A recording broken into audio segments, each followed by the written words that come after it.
hốt lao ngáo rồi ấy.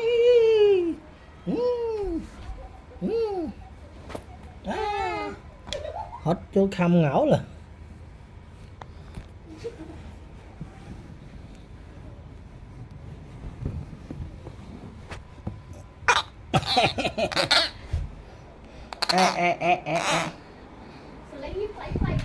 Lấy với số chạy.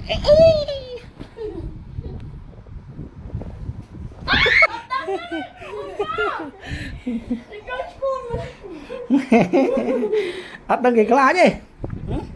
Ở trên đăng ký lá gì? Ôi, ký lá